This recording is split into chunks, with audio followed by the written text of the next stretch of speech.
Croeso chi yma i'r gell. Mae'r na i ofn mod i chydig bach ar ei ôl i heddiw, ond dyma ni gobeithio bod y myfyrdod yn eich cyrraedd chi. Mae'r pethefnos diwetha wedi gweld y llywodraeth a phobl ifanc yn gwlad ag athrawon o bob man mewn dipyn o gynnwrf. Efo arholiadau'r haf wedi gorfod cael ei gohirio, y cwestiwn oedd sut oedd mesur safon y disgyblion. Oedd ei gwaith wedi dod i fyny i safon ddigonol iddyn nhw fedru mentro ymlaen i'r cam nesaf yn ei bywydau, boed hynny yn fynd i'r chweched dosbarth, i brifysgol neu gael prentisiaeth o ryw fath. Pwy oedd yn medru dweud be oedd y safon a sut oedd barnu yn iawn? Ond eu tueddiad athrawon enghraifft ydy bod yn optimistaidd am allu i disgyblion eu hunain a rhoi gradd rhy uchel. Ond wedyn, be am rai tu allan i'r ysgol yr arholwyr allanol, ond ydyn nhw'n gallu bod braidd yn rhy feirniadol. Ac yn wir, doedd dim posib i'r rheini fedru gwylio ag edrych ar bob unigolyn yn unigol felly. Felly, be am ddefnyddio algorithm cyfrifiadurol i benderfynu? Ond pwy sy'n penderfynu beth sy'n cael i roi mewn yn y cyfrifiadur i benderfynu os di gradd yn mynd yn uwch neu'n is? Ond i dod dweud bod rhai o gefndir mwy breintiedig yn haeddu cael gostwng i marciau llai, na rhai oedd o gefndir llai cyfoethog, ond i dod hynny'n anheg braidd. Wedi'r cwbl mae pawb eisiau tegwch yn dydi? A gyda dyfodol y disgyblion yn y fantol, dos ryfedd bod yna helynt wedi bod. Achos arall sydd wedi bod yn y newyddion ydy'r ymgyrch dros gyfraith Harper. Fe laddwyd Andrew Harper, sef heddwas, wrth iddo geisio atal rhai hogiau ifanc rhag dwyn quadbike y llynedd. Dyfarnwyd bod y troseddwyr yn euog o ddynladdiad ac yn neud llofruddiaeth, a doedd y teulu a nifer o'r heddlu ddim yn hapus efo hynny. Yn anwedig, doedden nhw'n teimlo bod y gosb wedi bod yn ddigon llym o weld agwedd yr hogiau yma ar ôl iddyn nhw droseddu. Felly mae yna alwad wedi dod ar i'r gyfraith newid. A mae unrhyw un sy'n lladd heddwas boed yn llofruddiaeth neu'n ddynladdiad, mae lladd heddwas yn gofyn am gosb o fywyd ag 20 mlynedd o garchar beth bynnag. Dyna yr alwad achos maen nhw eisiau tegwch.Wn i ddim os ydych chi wedi cael eich effeithio gan unrhyw un o'r ddau achos gwahanol yma. Y mae wir fod pob un ohono ni rhywbryd yn gwybod am y profiad o gael cam. Boed yn gysadleuaeth mewn i steddfod, yn arholiad yn yr ysgol, yn gyhuddiad o wneud rhywbeth na wnaethon ni. Ac mae yna redd fynddo ni sy'n protestio yn erbyn cam ac o blaid cyfiawnder yn does. O leiaf, pan neu'r cam a ni, neu yn hanwyliad, da ni eisiau gweld y cyfan wedi osod yn iawn. Rwy'n mae'r Beibl yn dweud rhywbeth am hyn. Mae yna lawer o gyngor am sut y gallwn ni roi barn gywir, wrth gwrs. Darllenwch lyfr y Diarhebion, a mi welwch chi fod cam farnu rhywun arall yn un o'r pethau sy'n gas gan Dduw. Ond mae yna sôn hefyd yn y Beibl fod yna linyn mesur yn mynd i gael ei roi ar yn bywydau ni. Rhaid i ni oll ymddangos gerbron brawdle Crist fel y derbynio pob un y pethau wnaeth yn y corff, yn ôl o'r hynna wnaeth, pa'n y bynnag ai da, ai drwg. Waw, be mae hyn yn ei olygu? Yn gymaint ag y gosodwyd i ddynion ei bod i farw unwaith a bod barn yn dilyn hynny. O diar. A rhag yn bod ni'n tybio mae rhyw syniad gan Paul neu ryw eraill ydy hynny, soniodd neb fwy am farn ag Iesu hun. Fe syniodd am bysgod yn cael ei didoli. Fe syniodd am yd ag efrau yn cael ei gwahanu. Defaid a geifr yn cael i gosod ar wahân, rhai'n cael mynd ymaith i gosb rhagwyddol, y tân y baratroed i'r diafol a engylion, eraill yn cael mynd i fendith, i nefoedd. Chi'n gweld, dyma mae'r Beibl yn deud, sydd yn mynd i ddigwydd. A mae gwybod am hyn, wel, mae'n gallu bod yn gysur yn un peth yndi. Os cafodd rhai ddianc rhag cyfiawnder yn y byd hwn, fedra nhw ddim dianc yn y byd a ddaw. I rai ddioddefodd drais dan lawr rhai fel Jimmy Savile yn wynebu trais rhywiol dan Jimmy Savile. A fynten marw heb gael ei ddal, wel, mae wedi ddal rwan. A mae'n gorfod ateb rwan am y cyfan nath o. Pan da ni'n meddwl am y dioddefwyr yn y gwersylloedd efo'r Natsiaid. A Hitler yn cymryd i fywyd i hynna'n rhagwynebu canlyniadau, rhagwynebu cyfiawnder. Wel, mae o yn gorfod wynebu cyfiawnder yn ôl y Beibl.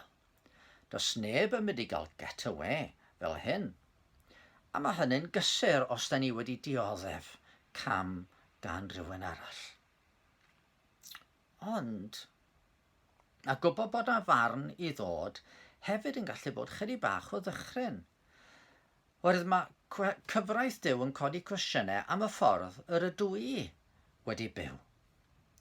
Os mae swm y gyfraith ydy, wel, caru Duw efo'n holl galon, enaid, nerth a meddwl, wel, ac ar ben hynny, caru'n hyddyn fel fi fy hunan, dwi'n teimlo bod i'n syrthio'n fyr, bod yna dipyn o fethu wedi digwydd. Dwi ddeud y gwir mewn dipyn o drwbl. Oherwydd os fedra i bwyntio bys at eraill, rhaid i mi weld bysedd yn pwyntio ata i fy hunan hefyd. A peth dychrynllyd yw syrthio i ddwylo'r Duw byw. Dyna pam bod Paul yn deithio ni bod y gyfraith fel athro sy'n yn cyfeirio ni ymlaen at Grist. Fel arwydd sy'n yn pwyntio ni at Grist. Yn wyneb cyfraith Duw, dwi'n droseddwr. Ac os dwi'n droseddwr, yna mae'n gwneud i mi fod yn barod i chwilio am waredwr. Mae'n cofiwch tydi Duw ddim yn anheg yn ei farn. Mae'n gweld yn glir mewn ffordd na allwn ni. Mae'n gweld yn cymhellion ni'n ogystal â'n gweithredoedd ni. Ac yn wahanol i athrawon neu arholwyr neu farnwyr dynol, mae ei farn o yn gywir. Tydi o'm yn rhoi mantais i neb oherwydd i safle mewn cymdeithas, i tras, i cyfoeth. Fedrwch chi mi freibio fo. Does neb yn mynd i gael cam ganddo fo o gwbl. Ond arhoswch funud, medde rhywun. Beth am y ffordd nath Duw drin i fab ei hun? Os fi o na un achos o gam erioed, wel, yr hyn ddigwyddodd i Iesu ydy hynny'n de? Dyma un na wnaethau gam erioed.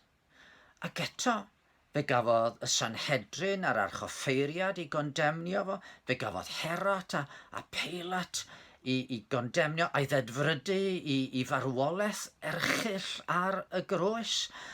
Ac wrth gwrs, nid yn unig bod nhw wedi gwneud cam efo fo. Ar y groes, dyma Iesu'n profi fod ei dad hefyd wedi troi cefn arno fo. Fe wyddod allan yn y tywyllwch eithaf fynyw paham ymgadewaist. Os ydy Duw yn trin i fab fel hyn, wel, beth sy'n digwydd? A dyma ogoniant y newyddion da sydd yn yr Efengil. Do feddiodd efodd Iesu gam. Trosom ni. Fe gymarodd ganlyniad yn tor cyfraith ni. Dyma oedd i ewyllus, i ddewis o, a dyma oedd ewyllus i dad. Yng ngeiriau Eseia, a'r chollwyd ef am ein troseddau ni, a'i ddryllio am ein camweddau ni. Roedd pris ein heddwch ni arno ef, a thrwy gleisiau ef y cawsom ni iachad. Rydym ni i gyd wedi crwydro fel defaid, pob un yn troi ffordd ei hun, a rhoes yr arglwydd arno ef, ein beiau ni i gyd. A hyn yn golygu fod gen i ddewis. Gallai naill ai wynebu canlyniadau fy meia fy hun ar ddydd y farn fawr, a derbyn y dyfarniad cywir gan y barnwr perffaith. ewch ymaith oddi wrthef chi weithredwyr anwyredd. Tywyllwch tragwyddol, am i mi fradychu a gwadu fy ngyrhewr. Ond mae yna ffordd arall. Gallai bwyso ar Iesu a gofyn iddo fo yn ei drigaredd i dderbyn canlyniadau fy meia ar y groes. Ac o wneud hynny, mae yna addewid yn dod. Addewid gan Dduw y mod i yn derbyn maddeuant a cael bod yn blentyn iddo fo. Dawheddwch cydwybod a wnaeth Duw byth alw fy meia i'w gof eto. Oherwydd, yn wahanol i ni, mae Dyw'n gallu anghofio. Mae'n gallu dewis peidio cofio yn troseddau. Mae hwnna'n anhegwch eithafol yn dydy. Yr oen dyn niwed yn o'n marw, a minnau'r euog yn cael byw. Ond dyna di cynllun cariad rhyfeddol Duw, y cariad eithafol yna, ddangosodd Duw'r tad wrth anfon ei fab i'r byd i farw drostai. Cariad eithafol y mab yn aberthu hunan a'i fywyd drostai mewn cariad.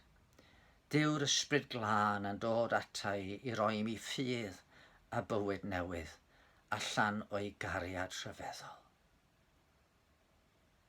Be newn ni yn wyneb y fath gariad? Be fedra i ddweud bore yma ydy adleisio'r hen garol Gymreig i bob un ohonoch sy'n gwrando heddiw ac i finne. Am hyn bechadur brysia fel yr wyt, y mofyn am y noddfa fel yr wyt. I tir agorwyd ffynon a ilch dy glwyfau dion, fel eira gwyn yn salmon, fel yr wyt. Gan hynny, tyrd yn brydlon fel yr wyt. Rewch i ni weddio. O Dduw yn tad. Sut fedrwn ni sefyll yn wyneb dy gyfiawnder di? Rwyt ti'n lanach dylygaid nag y gallu edrych ar ddrwg, ac ni gallu edrych ar bechod. A dwi'n gwybod fod pechod yn rhan o mywyd i.